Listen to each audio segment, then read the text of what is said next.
Got this glass jar from a thrift store for like 10 cents, 20 cents. Gave a good clean out.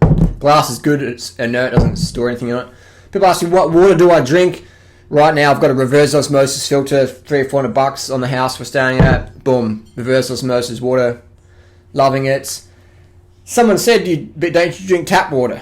I'm surprised you drink filtered water. I thought you just drink straight from the tap. Well, I drink straight from the tap, but via a filter, reverse osmosis filter. I'll drink any water to avoid dehydration, but it has been quite a while since I've had to drink straight tap water.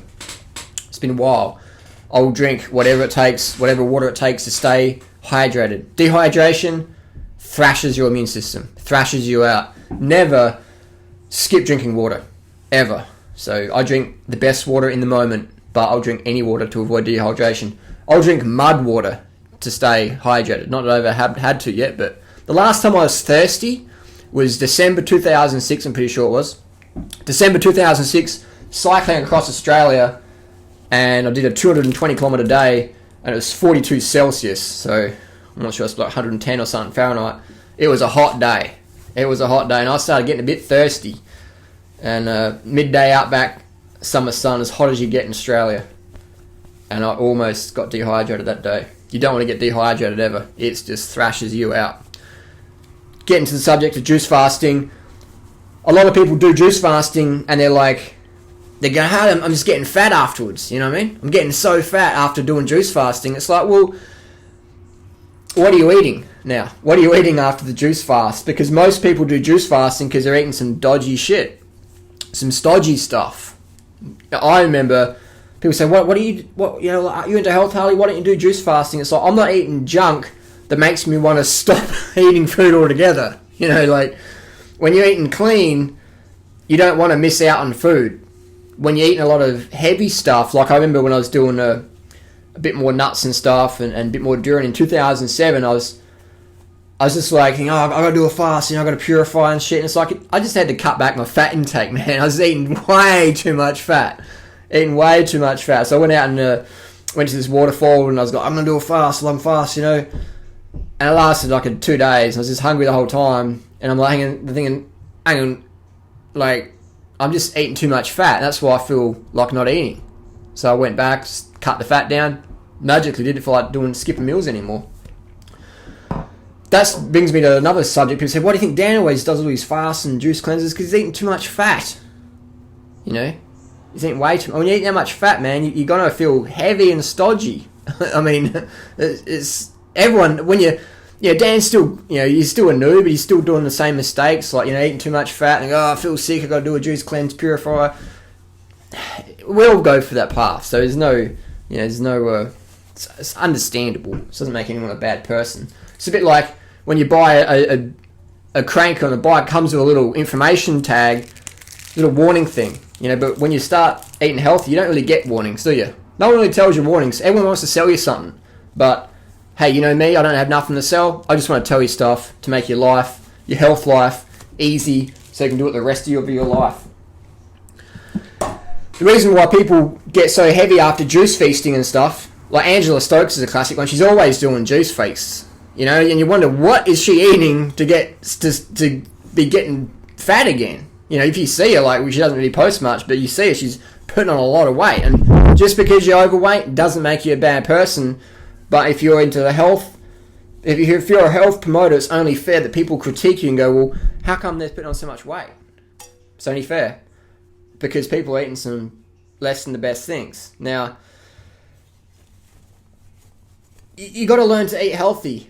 You can't do a fast and lose the weight and think it's just going to stay off. You're going to be binging hard, man, after that juice fast. Because you're like just so ravenous, your body's going, great, we just had a starvation, we were dropped on a deserted island with not enough food, let's pack it back in. So, which is fine if you're eating a clean, healthy diet, like we promote, but most people ain't, and that's why they're into these quick fix, fad, cleanse things, because they're loading up on the, Reese's butternut cups and all that stuff, and they just, getting stodged up, getting fatted out. So you're always going to be looking for quick fix, fad things when you're doing that, aren't you? You're always going to be looking for that because that's just the nature of the beast. That's what humans do. We're like, I don't want to like eat healthy. I just want to do some radical cleanse for 7 days or 30 days, and then I want to go back to my bad habits. And I want to, I can be dedicated for 30 days, and that's going to keep me going for the rest of the year, isn't it, Harley? Isn't it? It's like, nah, man, it doesn't work that way. It's not like building a brick wall where you can just stack up the bricks and it's done. You can't just like do a 30-day intensive or whatever and think, oh, now it's all done. It doesn't work that way. The body doesn't work that way. It's a living organism. Everyday fundamentals, everyday disciplines. Every discipline is met with multiple reward. It's everyday stuff you do that adds up. That's why you see guys like Joe Cross and the fat, sick, nearly dead guys that just put the weight back on. And that's why you see guys like us who are doing the healthy diet for a decade plus are always going to be slim, because we're not doing this binge purge cycle. That's what a juice fast is. It's a binge purge cycle. It treats the symptom of bad eating. It doesn't address the cause. All the people out there promoting juice fasting and stuff don't really talk about what's the best diet to eat after, before, during, etc. They rarely talk about caloric importance. They say, you want to be a liquidarian or a breatharian or live on love or prana or just some bullshit, and then they just pump you full of supplement sales. Because you're so under carb, you're like, fuck, man, I feel like I'm about to pass out. Maybe I need more probiotics or fucking Shigelat or Monarch's fucking B-Wing Ormus powder or whatever.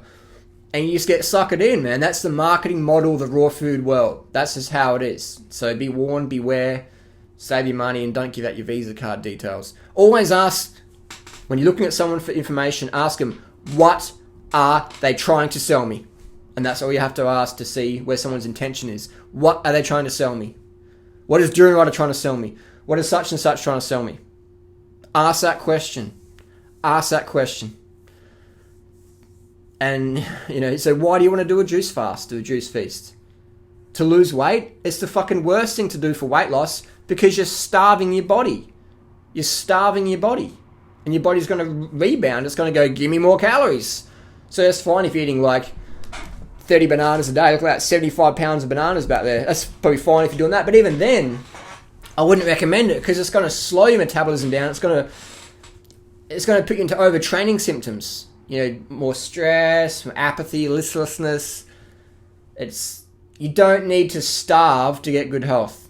You need to eliminate the foods, the animal products, the excess nuts and seeds, the heavy shit in your diet that's making you want to feel like, oh my god, I just had a cashew butter brick. Cut that stuff out of your diet. Handful of nuts a week maximum. I've had maybe 5 avocados this year. Just keep your fat intake low. Go easy on the durian, says Durianrider. That's a big one. Durian's seasonal for a reason. Mother Nature's trying to say, hey, it's seasonal for a reason. Have a bit for a few months a year, and then the rest of the year you're back to normal. Nuts are seasonal. Try and eat fresh nuts. In nature, they taste pretty bland. Avocado is seasonal. Sits in the tree for 12 months before it's ready. And then even then it's camouflage with no fragrance. So it's a bit like a emergency blanket. You're walking through the forest, you're starving, the avocado's there, and then it slows you down so you don't burn up more energy. So you just sort of fat it out in the forest, and you don't utilize any more energy. You just get fatted out and don't do nothing, because you can't do nothing when you're fatted out. All you can do when you're fatted out is eat more fat, and then you're just like, oh my god, I gotta do a juice fast. Get rid of all this fat and stodge and all this thick fatty blood I've had. So yes, you can eat too many avocados. Yes, too much durian isn't the best thing ever, from the Durianrider himself. Focus on the sugars, focus on the fruits, focus on the carbohydrates, focus on the early nights, focus on the good water, focus on fitness, focus on getting rid of the caffeine and cacao out of your diet, focus on not getting sucked into the raw food world marketing schemes of supplements, latest supplement, here it is from China, $2 a kilo, sold you for $100 a kilo. Get out of that. Never do juice feasting or water fasting for weight loss. If you have a medical condition, then why not just do the 80-10-10 lifestyle? Why not just do that for the rest of your life? It's just something sustainable, a McDougall program, or a combination of. Why not do that for the rest of your life? Why want to do a quick fix fad cleanse that ain't going to work in the long term, as is evidence all the time? I've seen people overcome cancer and stuff, and then just go back to their shitty old diet. Cancer comes back, they check off the planet. Or people have, do a cleanse, lose some weight, and then you see them a few months later, and they're fatter than they were before. I'd say 99.9%, but I'd say, How many people do I know? The only people I know who've lost weight from water fasting and juice, they haven't lost weight from that anyway. Because my definition of weight loss is something sustainable. It's a bit like me stealing a Porsche and say, I drive a Porsche now. Well, it's not really sustainable until I get caught, is it? If you starve yourself to get the weight off, you might lose a bit of weight, but it's going to come back on because you haven't changed your eating habits. You haven't changed your lifestyle. So I know people who've done water fast and haven't really changed much, but they're already eating clean to start with, or semi-clean, and they're already into fitness, so didn't really change much, and they're more just about curiosity. How was water fast going to affect me? Wasn't really weight loss motivated because they're already lean before they did the fast. So you just most people who fast and do stuff like that are going to just rebound massively and find it very hard to lose the weight long term because they're going to be so hungry, they're going to be so ravenous, they're going to be eating lots of crap. They're not going to be proud of it. They're not going to tell anyone. They're going to keep it private. And then people are going, oh, wow, they're doing the fruit thing. Or they're still chubby. It's like, well, there's more going on behind the scenes. It doesn't make anyone bad people. We lie because we're afraid of people knowing that we're not perfect. So I'm going to do some more videos about that one. That's some good content coming up with the secret eaters and stuff like that, the Channel 4 program. Don't juice fast, man. Just eat healthy. Live healthy. Get the early nights. Get into fitness. Drink juice. I drink juice. It's good. But avoid drinking too much juice because you won't get enough calories from it. You'll be hungry. You're going, wow, this juice thing's pretty good. I feel like I'm on speed because I've got so much adrenaline in my system because my body's like, where's the food? Where's the food? Where's the food? And that's why you're feeling a bit buzzed because your adrenaline's up and you're just like, I gotta get some food, man. Where is it? Where is it? Be warned about that stuff because it's, vitality from starvation leads to enervation. You want to have vitality because you've got enough glycogen in your system, not because you're running on, your body is on red line glycogen. It's just like shaking out. It's going, quick, get me some food now. We're on red line glycogen. Almost about to hit ketosis. Starvation nation. You want to avoid that. Rewind the video. Watch it again if it didn't make sense to you. Never, ever juice fast, juice feast, water fast for weight loss. It's the worst thing you can do. Metabolic damage. Bad habits coming up. Ravenous hunger. Binging on shit. Happens all the time. I see it.